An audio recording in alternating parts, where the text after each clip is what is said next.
Começando mais uma live aqui na Banca Tatuí. Sempre às segundas, sempre às quintas-feiras, às 4h20, a gente recebe um amigo, uma amiga da banca para conversar conosco sobre temas que envolvem a vida, o universo, as publicações impressas e tudo mais. Hoje falamos com a professora e escritora Ana Elisa Ribeiro. Ela vai falar sobre poesia e prosa, experiência com editoras independentes, hoje é mais fácil publicar, e o que é sucesso editorial. São alguns dos temas dela que já entrou aqui na live, então deixa eu ver se eu consigo puxar ela. Vamos lá. Enquanto o sinal se espara, a Coruja das Letras já está aí. Obrigado pela presença de todo mundo. Vamos ver se vai rolar. Sempre aquela tensão, né? O início da conexão. Já rolou. Já rolou, mas eu não te vejo, Annelise. Ué. Só, é claro que ia dar errado, né? Claro que é. Claro que é. Eu vou entrar de novo, hein? Eu me vejo e vejo você. É? Será que é só para mim? Vamos ver o que o pessoal fala aí. Quem tiver no chat aí, por favor, nos indique. Eu estou ouvindo também um ruído de fundo. Também não, hein? Aqui tá. Também não. Será que é um problema da live? Não tá vendo. Eu vou sair. Aí Vou sair e vou voltar. Por favor. Te esperamos aqui, Ana Elisa Ribeiro. Te esperamos aqui. Vamos esperar, né? Um pouquinho de paciência. Né? Aqui a coisa é tudo. Enquanto eu vou ver, está tudo certo. Aparentemente está tudo certo. Ó, e ela entrou, saiu. E eu aceitei aqui. É vento, diz a Coruja das Letras, barulho de vento. E agora? Agora eu vejo um borrão. Eu acho que é um teste daqueles de psicologia, sabe? Eu vejo você só. Eu tô vendo uma imagem. Tô vendo a minha mãe. Não, fala sério. Você tá vendo um preto assim? Não é preto, é por isso que é engraçado. Porque na verdade é um borrão meio azul, meio preto. Gente, o que é isso? Não tá aberta aí, não, né? Não, eu vou sair do Wi-Fi agora, hein? Vamos uma nova tentativa. Pera aí. Vamos lá, vamos na fé. Todo mundo que está assistindo agora está convidado a fazer uma corrente de fé. Todo mundo assim, ó, mentalizando para dar certo essa live. Sabe que... Deixa eu contar um pouquinho dos bastidores aqui, do que acontece aqui no 4h20 na Tatuí. Eu sempre ofereço para as pessoas você quer fazer um teste e tal, né? E geralmente as pessoas que dizem, não, mas sempre faço live, sempre tá tudo certo, é justamente os casos em que a coisa é errada. E agora? Deu errado de novo, né? Pois é, eu tô vendo um borrão. Peraí, vou sair de novo. Você tá na câmera certa, né? Tô. Peraí, vou sair de novo. Volto. Ó, você que está em casa, você que está no trabalho, você que está nos assistindo, talvez não tenha feito a corrente de fé que a gente precisa. A gente precisa de realmente que você, coloque o seu pensamento lá em cima e que aí o celular da Ana Elisa Ribeiro vai funcionar. Olha isso aí, emojis de reza, aí o Michel Cristiano Souza tá mandando, todo mundo, por favor, e eu vou aceitar de novo, Ana Digital, @Ana Digital, ó, todo mundo.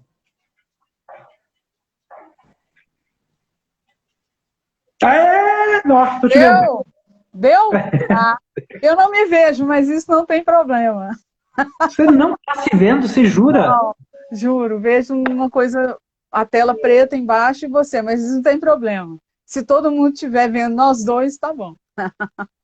Tá todo mundo vendo nós dois, eu consigo ver as suas bandeirolas no fundo, consigo ver você sorrindo, tudo 10. Então tá. Ótimo. Como eu não sou Narciso, pra mim tá tudo bem.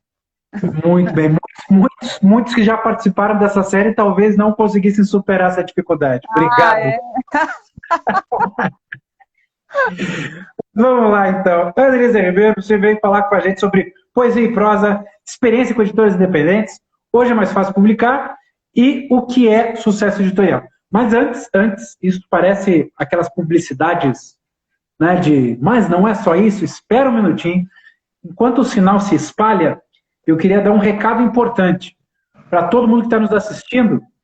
A Feira Miolos está com inscrições abertas, pois é, vamos fazer a Feira Miolos numa versão virtual, com todas as editoras participando ao vivo de suas casas ou enfim, de onde estiverem, né?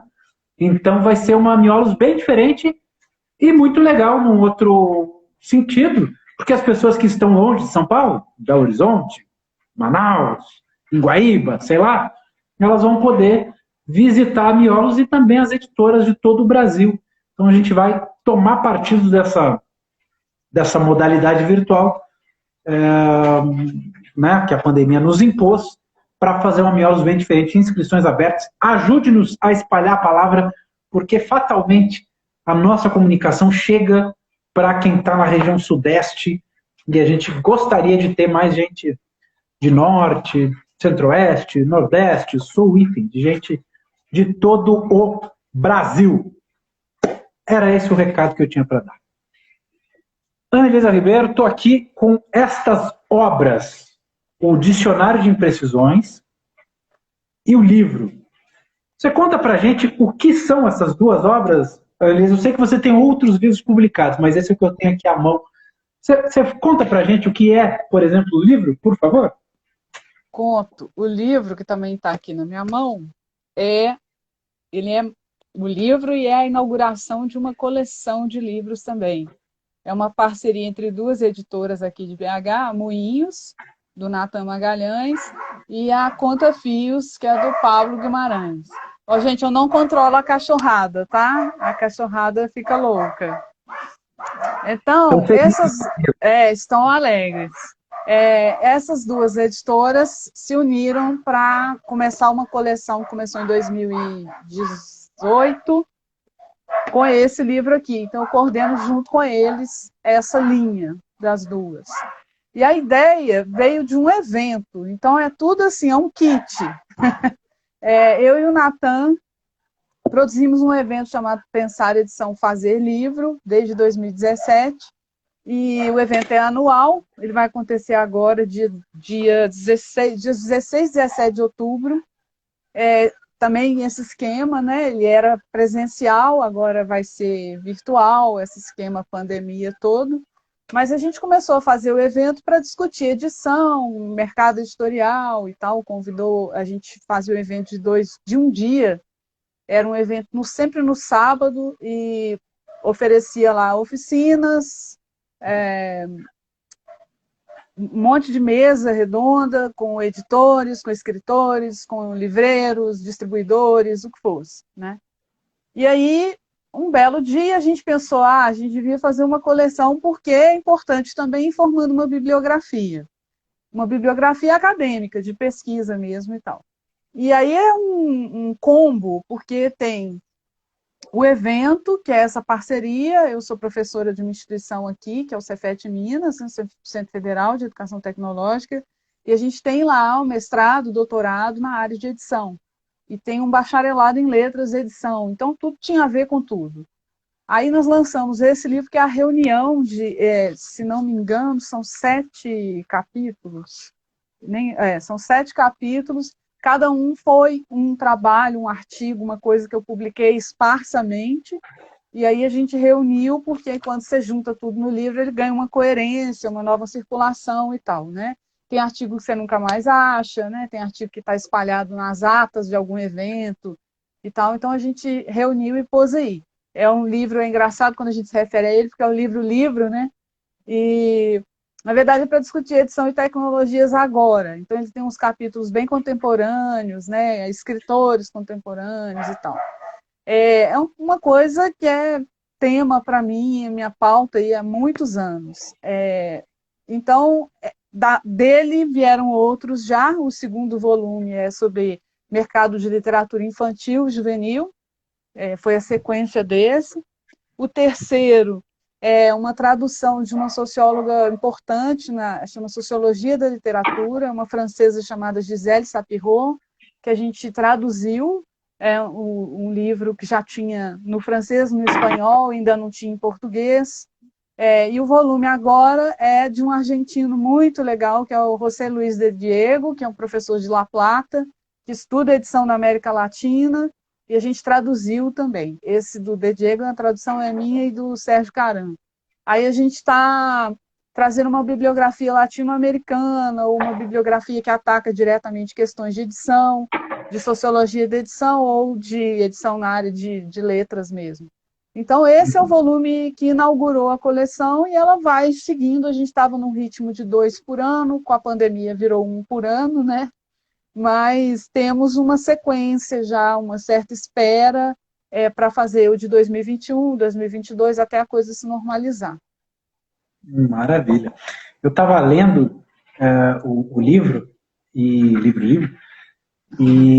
eu me dei conta da sua segurança ao escrever esse livro em um determinado momento em que você diz que você está desenvolvendo o raciocínio, mas daí você usa a primeira pessoa, acho que na primeira vez, você diz, quero retomar um ponto lá. Eu achei aquilo, sabe, uma coisa de quem tem a rédea mesmo do raciocínio. Achei um momento muito legal. Isso é porque... não, é porque normalmente na academia a gente aprende que não pode, né? Uma parte grande ainda acha, não, tem que escrever nós, né? Ou tem que escrever com, sei lá, tem que botar alguma partícula para deixar imparcial. Mas isso está meio indo embora, assim. Eu acho que eu não sou a minha formação não é nos estudos literários. Nos estudos literários eu sei que isso caiu já bem. As pessoas escrevem em primeira pessoa. Eu sou dos estudos linguísticos, a coisa é um pouquinho mais dura. Mas eu tenho feito isso, acho que tem a ver também com uma coisa... A gente não é... A gente que eu falo brasileiro, de maneira geral, e latino-americano, talvez, essa dificuldade de ter um ethos desse que vai falar para todo mundo.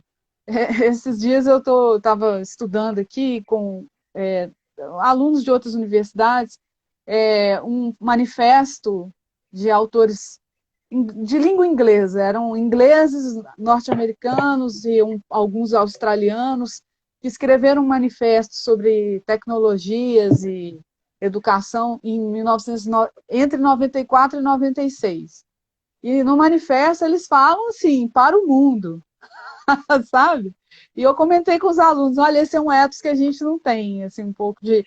O que eu disser aqui, meu texto vai alcançar o mundo inteiro e, de repente, todo mundo vai estar fazendo coisas que a gente está propondo aqui, né? E eu não acho que a gente tenha que ser nem mascarado, nem pretensioso, nem arrogante, nada disso, estou longe disso. Mas acho que a gente pode falar as coisas, né? Do nosso contexto, do nosso país, né? Eu acho difícil alguém saber mais sobre nós do que nós, assim, né? Embora muitos achem que sabem, né? Então... Sim, não, faz total sentido. Mas antes da gente passar para os assuntos, fala um pouquinho, por favor, do dicionário de imprecisões, que tem ilustrações aí. Aí é outra praia, né? Aí é a praia, é a praia anterior. Eu comecei por aí, né? A vida acadêmica veio depois. Esse é um livro de poemas, é difícil falar porque ele é um dicionário, né? Ele é o 8º livro de poemas que eu publico, pela Impressões de Minas, que quem conhece entende o que significa Impressões de Minas. É uma gráfica aqui em BH, que tem a característica deles é que eles são uma editora e uma gráfica.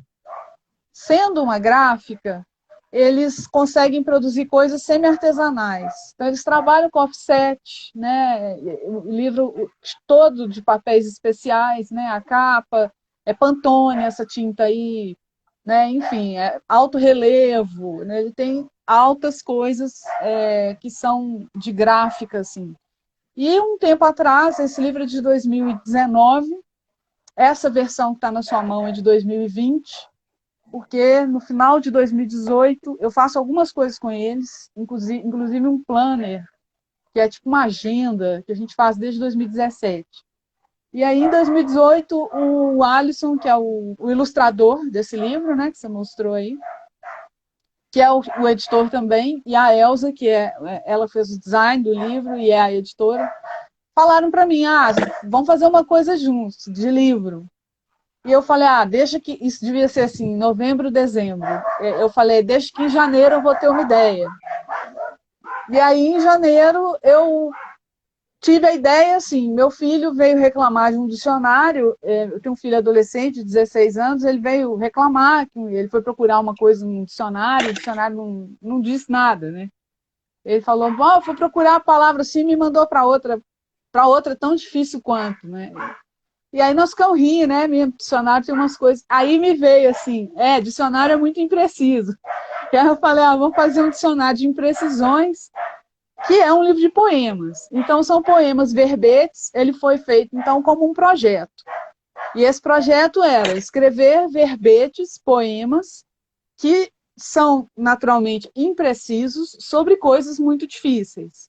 Então, tem aí, sei lá, saudade, que tem não sei quantas tentativas de verbete, futuro, escada, edição, dicionário como verbete, delícia, a definição de definição, né, cria, casal, essas coisas. Então, as palavras foram meio aleatórias, foram coisas que vieram.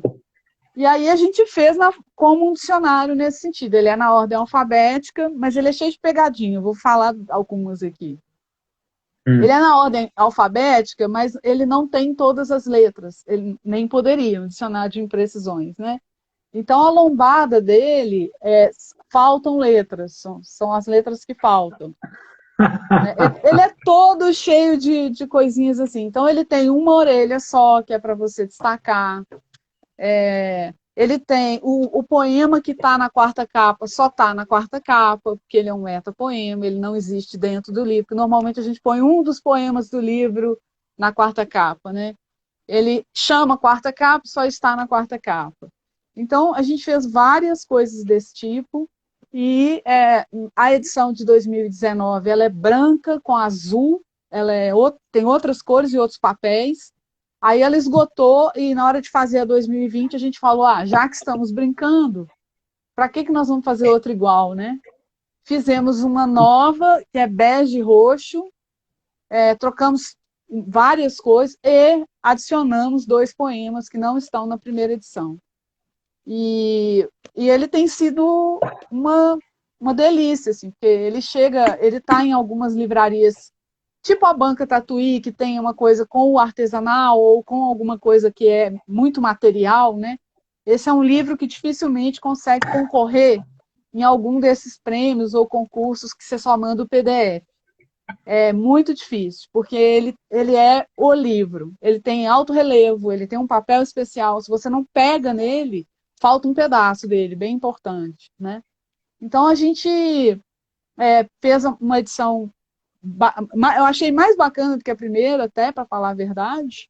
E aí ele vai para as livrarias e as pessoas pegam nele com esse sentimento de uma coisa de passar a mão na capa, ficar testando o relevo, textura e tal. Então, ele é curioso, porque mesmo que a pessoa nunca tenha ouvido falar de mim, que é fácil, ela gosta do livro, sabe? Assim, tem um lance, comprou pelo livro, que é uma coisa deliciosa, eu acho. É a minha primeira experiência nesse sentido, assim, com uma gráfica que tem esse tipo de preocupação. Que legal. Realmente a gente lamenta não poder passar a sensação tátil aqui por Instagram. Não falta um negócio, Então ele é um livro muito presente, né, do físico mesmo. Recomendo para todo mundo aí. Bom, a gente acabou já falando um pouco dessa dos livros de poesia, livros de prosa, mas em uma das suas respostas, em parte da sua fala, veio uma pergunta que a Coruja das Letras quis fazer, e aliás, fica o convite, já aconteceu o que eu temia, não ficou o xizinho aqui para fechar a pergunta, Então, se alguém puder depois fazer uma outra pergunta, mandar um oi, alguma coisa para eu fechar, eu não agradeço. fecha. Ele não fecha, é uma característica. Mas tá aí, ó, Ana Tradutora, como é isso? Novidade? Então fala dessa sua Pois é. novamente, Ana, por A favor. Isa, não é novidade, é porque eu sou muito discreta. O que acontece é que eu já traduzi coisas pequenas, coisas espalhadas. Então, eu traduzi um texto do Manovich, por exemplo, sobre infografia, visualização de dados. Eu fui traduzindo alguma coisa acadêmica, mas assim, artigo pequeno, coisa que foi parar em revista, que não era ainda um livro, traduzido do inglês. E traduzo coisas, quando eu vou dar uma disciplina que tem uma parte da bibliografia que os alunos não vão acessar, porque ela está numa outra língua, eu traduzia alguma coisa Uhum. desautorizadamente, assim, né? Eu ia lá, deixa eu traduzir isso aqui para o pessoal entender. Fiz isso algumas vezes. Traduzir alguma coisa de poesia, se você catar lá no suplemento literário de Minas Gerais, as coisas vai ter lá. Traduzir umas poetas colombianas, né? Fui fazendo isso, mas muito esparsamente. Então fica aquela lado C, né? Lado e agora, o De Diego era um cara assim, eu sou super fã do trabalho dele. Eu fui lá, ele veio aqui, a gente trouxe ele para um curso aqui. E a gente já tinha negociado com ele. Vamos trazer para o Brasil. Mas aí era um livro. Então eu fiz uma parceria. O livro é meio grande, o problema é mais tempo do que outra coisa, porque a tradução demora muito, né? Então a gente fez uma dobradinha, eu e o Sérgio Caran, que é meu namorado, coincidentemente, que é tradutor de espanhol. E aí a gente dividiu isso, né, para ficar mais leve para todo mundo. A gente conseguiu fazer um livro bem legal, vai ficar com 200 e tantas páginas, mas levamos, brincando aí, levamos 3 anos acalentando essa ideia, né? Até ele ficar É. pronto demorou. Então agora que rolou essa coisa, vou aparecer pela primeira vez na capa de alguma coisa, escrito tradução, né? Aí vai dar, nossa, não sabia. Não, mas é porque eu já tinha feito coisas pequenas, né, antes. E fica o convite para todo mundo que quiser fazer pergunta para a Ana Elisa Ribeiro, é só usar aqui essa ferramentinha, que deve estar aqui embaixo. Tem um pontinho de interrogação ali, que vai aparecer na tela, como apareceu aí a pergunta da Isa, da Coruja das Letras. Bom, esse seu trânsito entre poesia e prosa, uma coisa acaba infectando a outra no bom sentido, ou você gosta de deixar bem separado os seus dois lados, que podem ser três, agora que a gente falou de tradução, né? Mas É, os dois lados aí, prosa, poesia, é separação igreja-estado, a não, não moda é. ia ser a moda brasileira que acaba virando uma coisa só. Na verdade, o que eu tentei fazer para não fazer uma mistura que eu achava complicada, olha, a coisa é mais institucional. Eu não me formei em literatura. Esse foi o máximo da minha. Eu fui fazer linguística, embora eu tinha uma professora na época que me xingou na época. Não acredito, você vai fazer pós em linguística.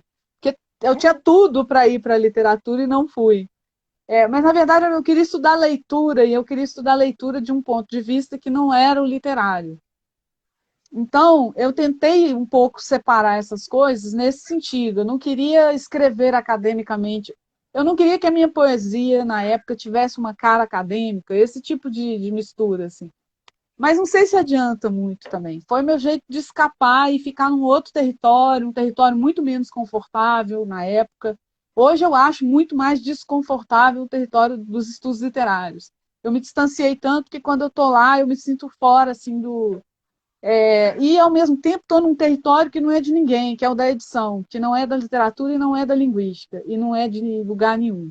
A gente tem tentado institucionalizar isso, fazer um campo que é outra coisa, que é outra visão, que é outra perspectiva, e que pode ser literário ou não, né? Esse que é o nó. Muita gente acha, para falar de literário, vai lembrar da literatura. Mas você pode estudar a edição de qualquer coisa. né? Você pode estudar a edição de jornal, de revista, pensando nas tecnologias, pode estudar a edição de livro de negócios, da Bíblia, do que você quiser, né? Então, eu estou sempre ali num lugar que é uma fronteira, uma contiguidade, ou alguma coisa assim. E no texto ficou assim, a poesia anterior, a primeira coisa que eu escrevi, a primeira coisa que eu publiquei. O texto acadêmico vem depois. Mas eu adoro escrever, ponto. Então, tudo que é para escrever, eu me dedico muito, eu fico muito feliz de ficar trancado em casa. É uma coisa que eu realmente amo fazer. E para mim, tanto faz. Me dá muito prazer escrever um artigo na linguística e escrever o poema do Dicionário de Imprecisões. Eu fico na mesma euforia. Eu tenho escrito muito mais coisas acadêmicas, muito mais, principalmente depois da pandemia. Rolou sei lá, uma atração assim como eu sou da área de ensino de língua, não sei o que lá, essa coisa do ensino remoto acabou me demandando. Mas a poesia, ela é mais lenta e eu vou no ritmo dela. Não vou correndo nem nada. Eu levava 5 anos para publicar um livro de poesia, de 5 em 5. Depois eu comecei de 2 em 2, aí de 1 em 1, aí, mas muito calmamente. Mas quando fala em prosa, é porque tem a prosa literária também. Então, eu publiquei um livro de contos, que é por uma editora do Rio Grande do Norte, que foi uma experiência espetacular. Aliás, lá eu tenho 3 livros. É um de contos e 2 de crônica. E então tem umas coisas assim, né? Eu escrevo crônica há quantos anos? 17 anos para a mesma revista. Escrevo crônicas, tem uma coluna na revista Pessoa, que é aquela revista de países de língua portuguesa. Então, assim, eu gosto de exercitar essa prosa. A Isa tá me gozando aqui. Ana, calma, Ana é um furacão. É porque eu adoro. Não é demagogia, encheção de saco, fazer persona, não. Eu adoro escrever, desde cedo. Então, quando isso não é atropelado por mais nada, porque isso vive sendo atropelado, né? Eu acho maravilhoso. Gosto de ler, escrever, publicar. Tem uns livros juvenis, infantis também. Então, os infantis são uma outra praia, né, que vão para outros lugares, tem outro fluxo. Aquela coisa do ilustrador, né, do livro de imagem, do livro que chega num, sei lá, edital de não sei onde.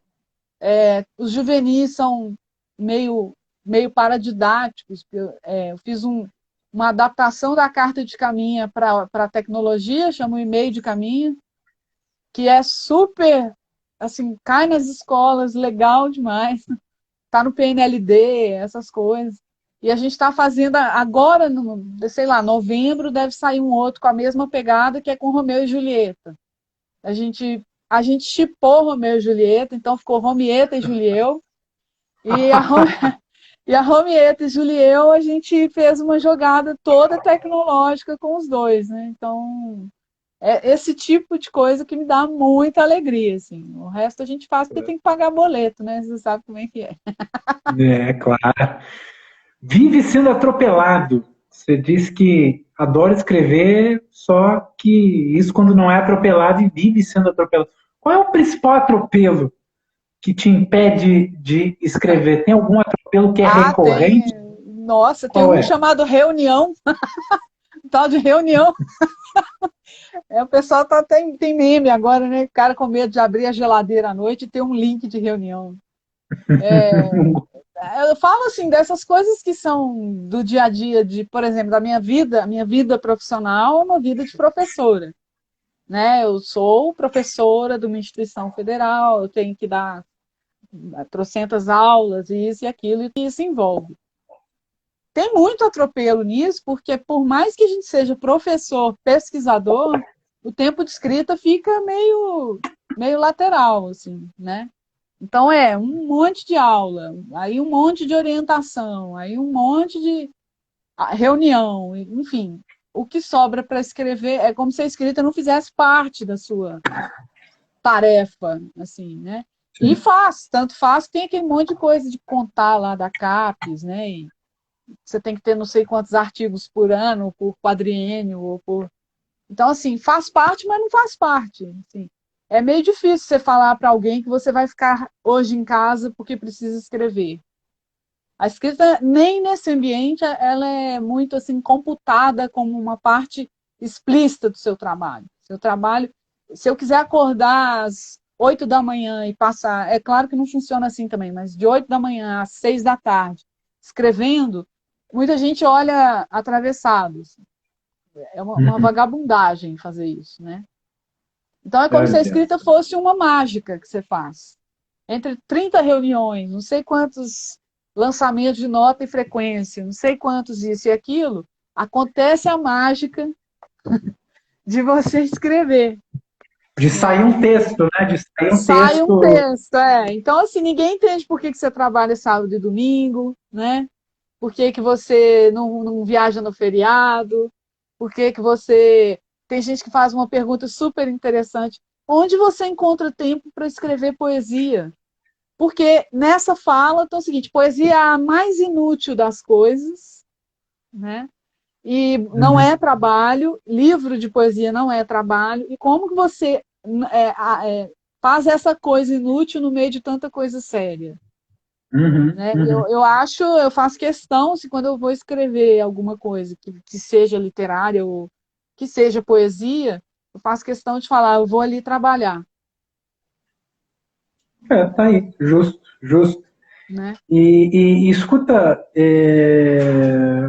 falando do teu processo de escrita, quando você tem um trabalho para fazer, você já começa a pensar nesse texto enquanto está lançando as notas, aí lançando presença, você já começa a trabalhar no inconsciente esse texto, ou ele é realmente uma coisa focada quando está, não sei se é na frente do computador, ou com papel e caneta, na frente da máquina de escrever, enfim, quando está trabalhando na escrita que você começa a amaciar o assunto, enfim, fala um pouquinho desse seu Ah, processo. pois é, o literário, sei lá, poesia é sempre no computador, não tenho nada escrito em outro lugar, nem celular, papelzinho, nada. É uma coisa que eu penso assim, hoje eu acho que eu estou para poesia hoje, assim, é meio uma predisposição. Aí se eu perceber a predisposição, eu vou me sentar no computador, vou abrir um arquivo que chama Arquivão. O Arquivão é o Arquivão e eu vou escrever. E pode ser um poema, dois, cinco, sete, tudo péssimo, tudo mais ou menos, pode ter um muito legal. E geralmente acontece a hora que eu já estou no computador. Eu sei só que eu estou com uma predisposição. Agora, texto acadêmico, não. Texto acadêmico eu escrevo dormindo, eu acordo com um parágrafo dele, eu acordo à noite, de madrugada, com um pedaço dele resolvido, aí eu já sei. Aí ele vai se formando.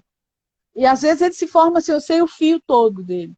E aí, quando eu sento para escrever, ele meio. Eu escrevo um esboço todo. Então, não, artigo de 12, 15 páginas, que é meio padrão, eu costumo escrever num fim de semana. Assim, se eu pegar um sábado e um domingo, eu escrevo 15 páginas. Mas aquele primeiro RAF dele, assim, sabe? A Uhum. ideia toda com o que eu quero fazer. Aí o resto da semana eu passo ajustando, melhorando, limando, aí vou lá, aí ponho aquela citação daquele cara, aí eu volto lá, aí tudo bem. E aí é difícil dormir, esse tipo de coisa me atrapalha, porque eu fico trabalhando o tempo todo, assim, meio. Dormir atrapalha, então. Não, Senão, não me atrapalha a dormir, mas né? Mas sim, atrapalha, eu podia dormir menos. escuta, a gente prometeu alguns assuntos e a prosa é muito boa contigo, né, Liz? Eu já sabia que a prosa ia ser boa, porque eu já tinha te ouvido no podcast Publish News, eu adorei a conversa Ah, que você sim. teve lá. Eu Olha. sabia que ia ser fácil de conversar contigo hoje.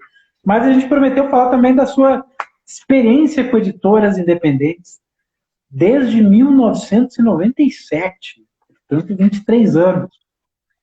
Fala um pouquinho como é que começou essa experiência, o que você veio, se é possível sintetizar, eu sei que sairia de páginas aqui fácil dessa, dessa Não, mas dá, viu? É que esse lance aí, eu quero só lembrar o seguinte, que a década de 90 é a década da chegada de vez do computador, da internet, né? E da concentração econômica, né? Aqui em 92 era o impeachment do Collor, enfim, aquela coisa globalização, esse discurso todo. Foi aquela época que disseram que o espanhol ia se globalizar, que as escolas todas começaram a ensinar espanhol. Lembra? Tinha umas ondas, assim, né? E, infelizmente isso não aconteceu. Mas, assim, foi um momento do mundo aqui, do Brasil, assim, uma coisa econômica muito forte de abertura. E essa abertura tecnológica, inclusive, de você começar a fazer chat com gente em Portugal, né? Então, a rede ficou mais... Essa rede social que era mais limitada, porque você não tinha como... Tinha que ser correio, né? Ela virou uma coisa do seu dia a dia. E aí, nessa da concentração editorial, aconteceu aquele fenômeno de concentração de editoras imensas, multinacionais, comprarem tudo.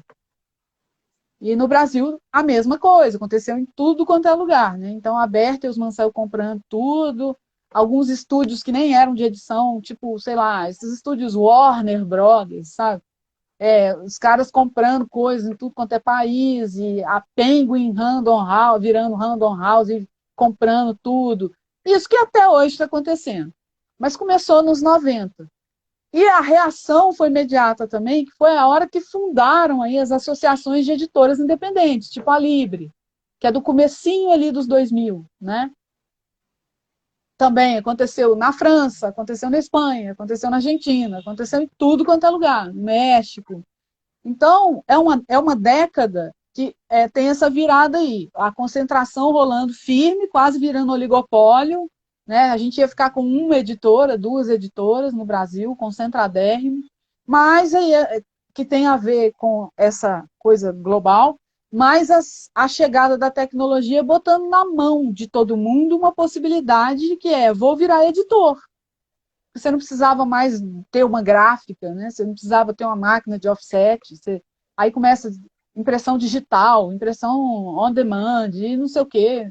E aí a galera começa a reagir falando da tal da bibliodiversidade, né? Não, mas não pode concentrar. Se ficar dois, três caras publicando, como é que nós vamos fazer? Vai publicar a mesma coisa, né? Enfim. Aí tem essa reação da editora pequena, da editora que publica o autor iniciante, da editora que, com a tecnologia, conseguiu não cobrar do autor, em muitos casos, que é um troço meio inédito na época. Sempre o autor tinha que participar, tinha que pagar uma parte, tinha que... Né? E ali começa uma coisa de como você não tinha que fazer mais uma tiragem de 1.000, né? Uma tiragem de 500, você podia fazer uma tiragem de 100 com um preço razoável, você começa a aparecer essa possibilidade, o autor não paga. Né? E aí, ali na virada, já começou a aparecer um monte de editora. Então, tinha um pessoal lá sei lá, do Daniel Pelizari, Daniel Galera, que na época tinha uma editora chamada Livros do Mal. Eles começaram a se inspirar em editoras do mesmo tipo, na França, na Espanha, nos Estados Unidos. Essas editoras pequenas que faziam coisas, catálogos muito incisivos, né? Catálogos muito espertos mesmo, né? Lançando autores. Todo mundo estava naquela virada ali. Marcelino Freire, André Del Fuego, um monte de gente, o Joca Rainer Terron, um monte de gente que hoje é romancista conhecido da editora tal, estava todo mundo começando. E esses livros assim, né? E aí, na época, uma das editoras desse perfil era a Ciência do Acidente, que era a editora do Joca Terron. Né? Então, eu publiquei um livro numa coleção em 97, que já era assim, era um coletivo, uma galera que estava comemorando 100 anos de Belo Horizonte. Belo Horizonte é uma cidade do fim do século XIX, né, planejada, aquela coisa toda do positivismo, assim. E aí, estava fazendo 100 anos, comemorou com uma coleção, a ideia era fazer 100 livros de 100 poetas belo-horizontinos, mas não chegou, chegou nos 70 e poucos. Porque na época eu tinha que pagar também. Aí uma galera não dava para entrar e tal. Então a gente já era um coletivo que só existiu para aquela ocasião, né? Para aquela. Mas em 2002, quando eu lancei o segundo livro de poesia, que chama Perversa, foi pela Ciência do Acidente.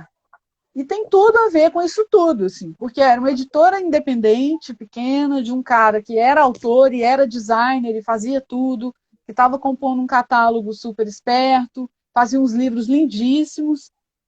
Isso era outra característica, né? Ele, bom, computador, né? Na época, sei lá, era, não sei que programa que usava na época, PageMaker, né? Talvez. E e essa coisa já muito parecida com o que rola hoje, né? Dos selos, assim.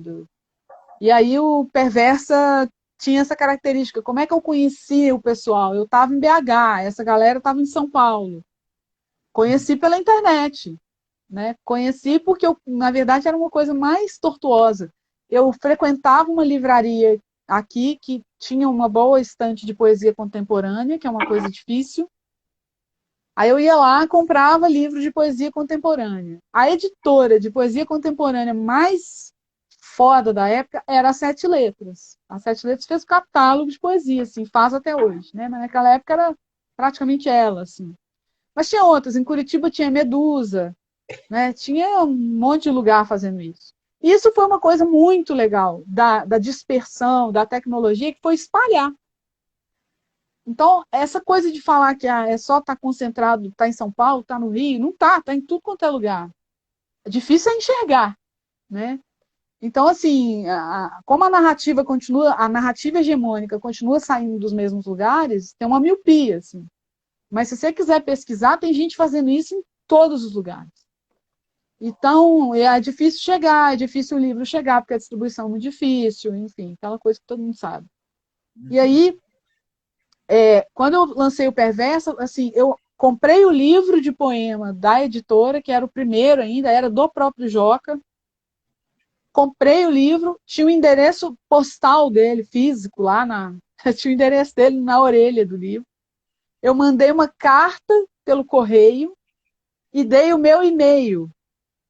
E aí ele respondeu por e-mail. Aí a gente migrou para o digital. Nessa migração, aí eu conheci um monte de gente. Um monte de gente em vários lugares do país e em BH, porque tinha uma galera de BH que eu não conhecia. Então eu tive que dar uma volta para chegar aqui, né? Então, e depois isso nunca mais acabou, porque essa conexão aí de todo mundo nas redes, não tinha Facebook, não tinha Orkut, não tinha nada. Na época a gente conversava por e-mail ou por chat, né? Chat do UOL, essas coisas assim, IRC, MIRC, esses negócios. Depois teve como é que chamava? Um que tinha um barulhinho. O ICQ? O ICQ? ICQ, ICQ, era É, essas coisas aí. Aí depois, aí as redes sociais, essas aí, tipo Twitter, Orkut, Facebook, acabaram de cimentar a coisa, né? Que aí você não se você quiser, você não sai de cena. Você fica ali sustentando uma coisa, né? Nem sei se você falar uma coisinha por dia, dá um trabalho danado, mas né, é uma coisa né? que tem que ser meio constante, assim. Vocês estão aí, você tem que alimentar o Instagram, você tem que alimentar o, né? E jogando e alimentando Isso lá. aí, Então, aí você se entregou. Agora vem a pergunta. Hoje é mais fácil de publicar? eu acho infinitamente mais fácil. Em 95, você não sabia por onde começar, você não via, é como se você estivesse dentro de um buraco, assim, você só via parede, sabe? Você sabe que lá do outro lado tem alguma coisa, mas você, aí.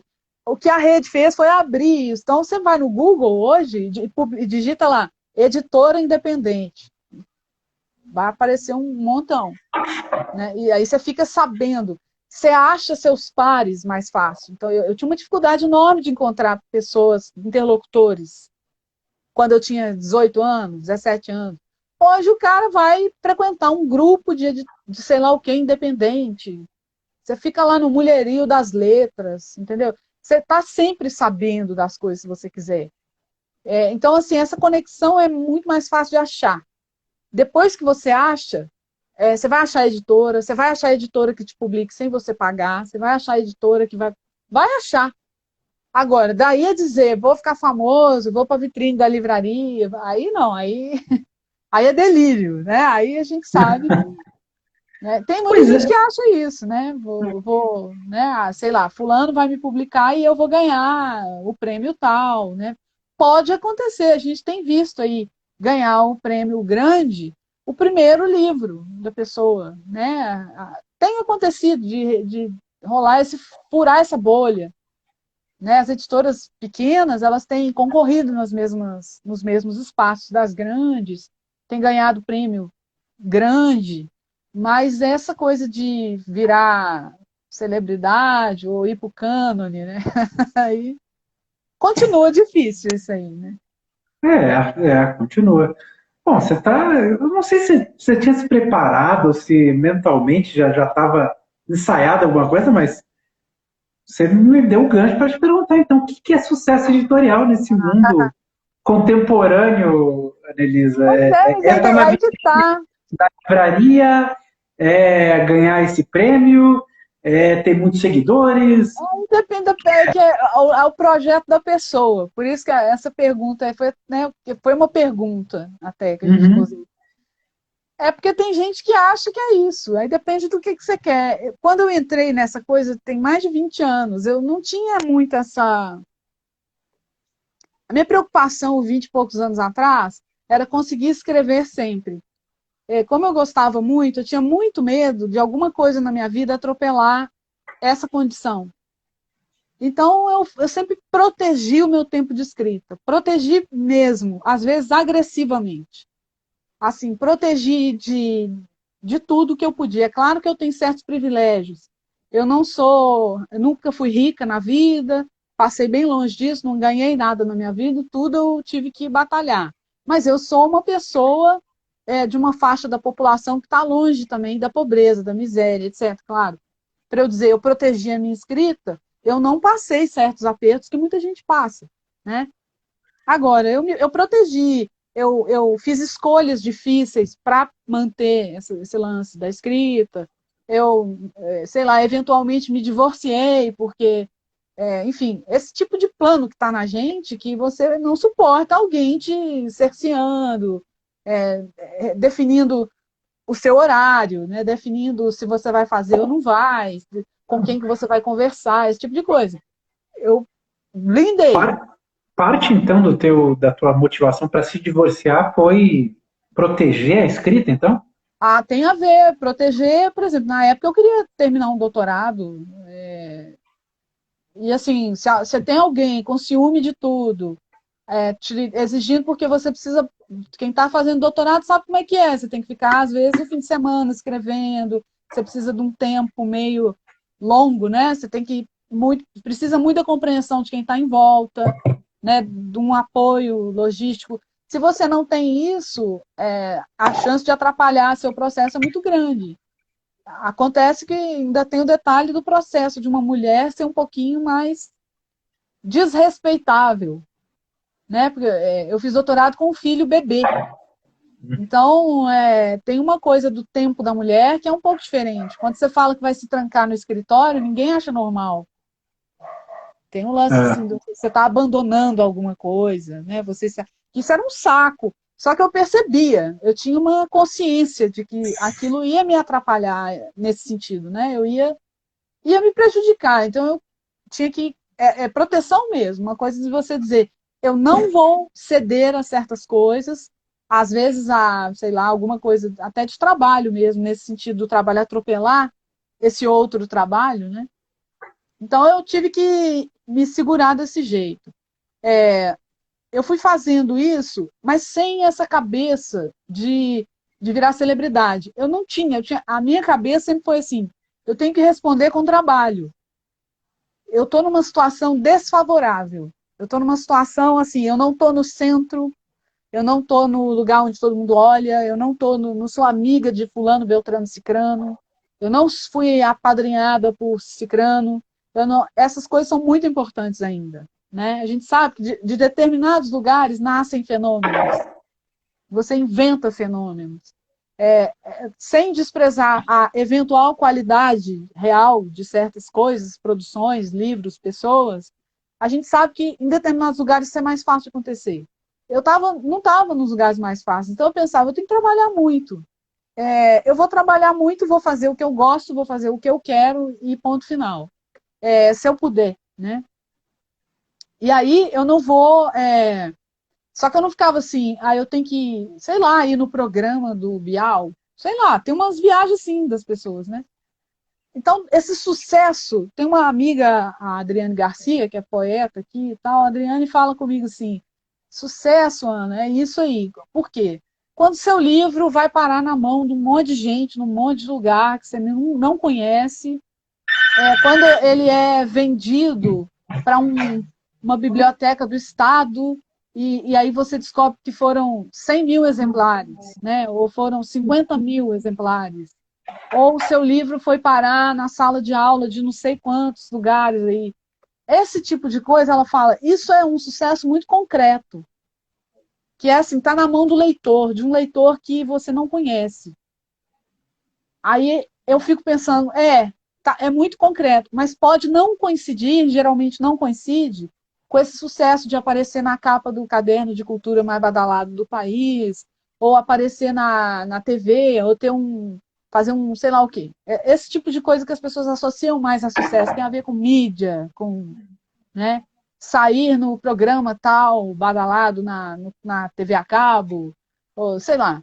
Isso é mais difícil de fazer, eu acho. Sim. Porque aí você tem mais a ver com com essas redes intelectuais dos amigos, que eu não faço muito, não tenho muito esse acesso, do que com esse sucesso concreto de vender livro para muita gente.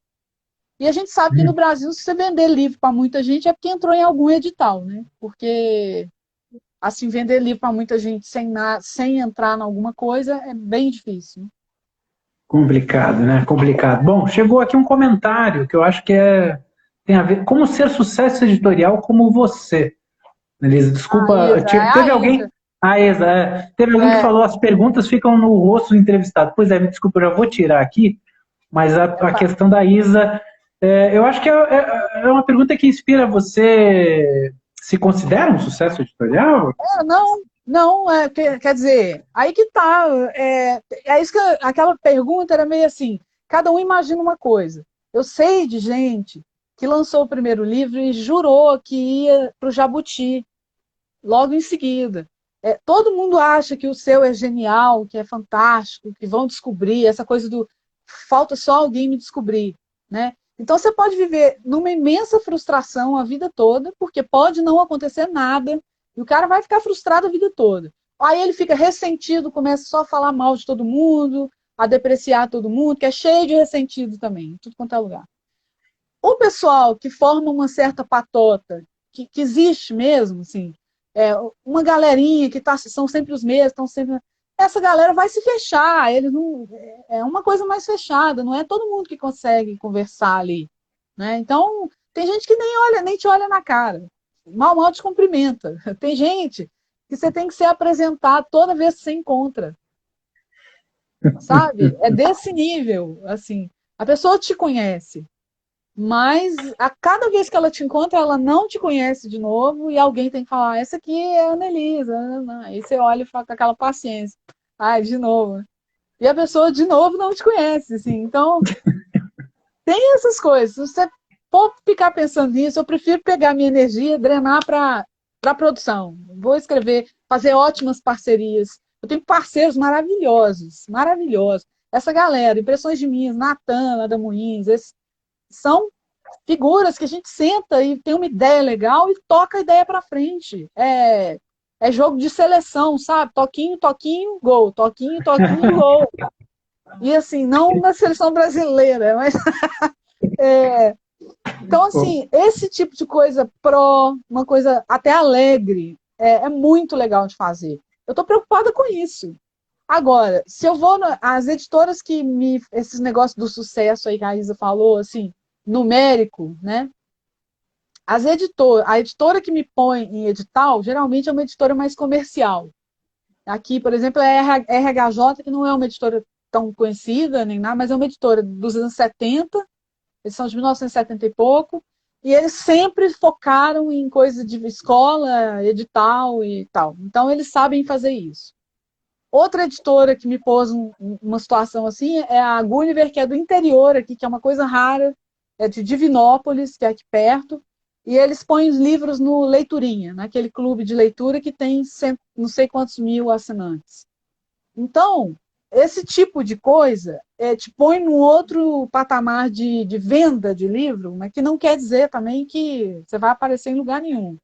Né? Mas é claro, já aconteceu de eu estar num lugar, se eu estava em Bonito, num festival literário lá em Bonito, e vem uma menininha com a mãe correndo com o livro do Leiturinha. Sim, aí você fala, pô, que coisa legal, né? As duas vieram correndo para pegar autógrafo, com um livro que chegou lá porque elas são assinantes do Leiturinha. Esse tipo de coisa é uma alegria muito localizada, assim, sabe? E que dá? Aí a Isa fala, como é que faz? Não, não sei, porque não tem, assim, a trajetória da gente é muito da gente, assim, né? É uma trajetória ao contrário do que dizem, que livro é uma coisa solitária. Papo furado. A trajetória da gente, ela depende muito do tanto que você trabalhou, claro, mas do tanto de gente que você conheceu, da quantidade de coisas que você fez em conjunto, coletivamente, ou com aquela ou aquela pessoa, a quantidade de gente que você brigou, que você, né, dos desafetos, né, que eu não tenho, eu estou falando isso porque eu não sou uma pessoa de desafetos, mas eu sei que tem gente que vai fazendo desafetos, né, pelo caminho. Depende de tudo que tem a ver com a sua trajetória, que é um pouco pessoal, assim. Então não tem muito assim, a Isa está falando, não tem como falar, faça isso, aquilo. Eu podia dar uma de coach, né? Assim, um pouco, faça assim, não vai dar muito, pode não rolar nada. O que eu acho que é legal faça os livros, né? Faça os livros, preste atenção no que está rolando, porque tem uma dicção que é da sua época, né? Que é das pessoas, as editoras que estão por aí, né? Tem um jeito de fazer. E faça os livros, faça suas coisas. Se você fizer ajustes, às vezes você está numa editora que não se preocupa com isso, a editora não está nem aí para edital nenhum, né?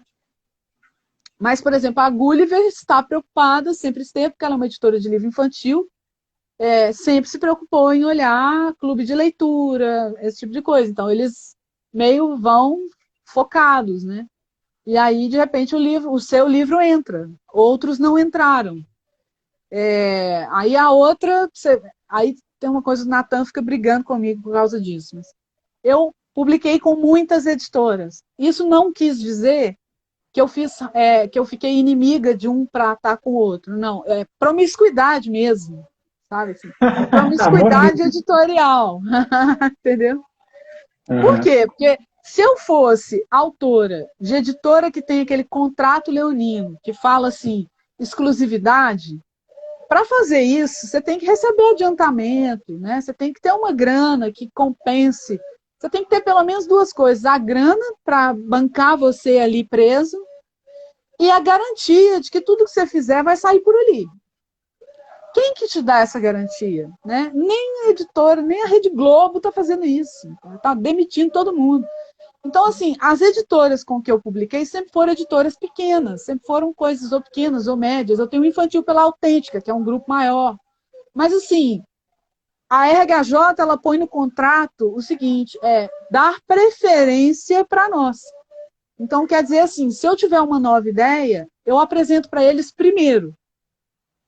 Mas eles dizem se podem ou não podem. De repente, eles não podem, não querem, não se interessam. Então, do ponto de vista ético com eles, eu só preciso oferecer primeiro para eles. Se eles não curtirem, eles vão me dizer, Ana, não, está liberado. Aí eu vou oferecer para quem eu quiser. Só a RHJ eu lembro de ter esse tipo de acordo. Em outros lugares não tem muito. Então você fica na editora porque ela está te tratando bem, porque o livro está circulando legal, porque você gostou pra caramba do resultado, né, do livro mesmo. Então, adoro trabalhar com Impressões de Minas. Adoro. Mas eu adoro trabalhar com eles Porque eu sento lá, eu gosto de edição, né? Eu não sou editora de carreira. Eu fui assistente editorial, fui um monte de coisa. Mas eu gosto de me sentar com eles, escolher o papel, sabe? Assim, o Alisson chega lá com aquele monte de papel bonito e a gente escolher o Pantone. Ah, esse aqui vai ficar mais legal, esse aqui. É um trabalho de artesania mesmo, que eu adoro. Aí quando o livro fica lindo, a gente curte horrores, mas para nós já está feito, o livro ficou bonito. Agora, Sim. assim, é uma coisa com cada um. Eu, se puder, eu vou fazer mais não sei quantas coisas com a Impressões. Mas se algum dia a Impressões não puder ou não quiser fazer mais livro meu, tá tudo bem para todo mundo. Beleza. Sabe como é que o pessoal fala isso? É poliamor. É isso É aí, é isso poliamor, aí. entendeu? Então, Moderno assim, demais. não, agora, se alguém chegar para mim um dia, igual o Natan um dia conversou isso comigo, mas não é legal ficar na mesma editora? Mas a editora tem que estar comigo também. Vem no meu ritmo, Natan. Né? Não é meio assim, e tem coisa, eu não sei, tem coisa que é o perfil, assim. Tem editora que tem cara de publicar poesia, é o ethos da editora, né? Tem editora que é Sim. mais da crônica, do romance. Tem editora que é mais. Cada uma é de um jeito. Aí depende de cada pessoa. Eu sou uma polígrafa, assim, né? Eu escrevo num monte de. Ataco, né? Jogo nas 11, como diz o Pablo. Então, eu jogo nas 11. Vai ser um monte de perfil diferente. Não adianta eu entregar um livro infantil para o Natan, porque a Moinhos não vai publicar. Que é uma outra falta de noção da galera que começa. Às vezes o cara manda o livro para a editora errada. Assim, ele não saca muito linha editorial, né? Aí manda uma coisa nada a ver. E é por isso que é tão legal da gente falar do mundo literário, né? O pensar edição, como é o nome do evento, que justamente esclarece para muita gente essas questões de editorial, mas e evita com isso frustração de muita gente, com o livro como um todo, né? Porque essas pessoas que você falou aí que ficam ressentidas, elas acabam trazendo essa energia amarga Para todo pro lado, né? sistema hidráulico todo, sabe? Começa a disseminar essa coisa ruim aí, então Não, e é às vezes é chato, bom. né? Porque você sabe, né? Você tá aí, né, João? Você sabe, você fica sabendo das coisas, os editores estão conectados, o que o autor fala para um chega para todo mundo. Então, assim, a gente sabe, se o autor te manda um e-mail aí, oferecendo um livro para lote 42, daquele estilo. Esse aqui é o seu best-seller de 2021, né?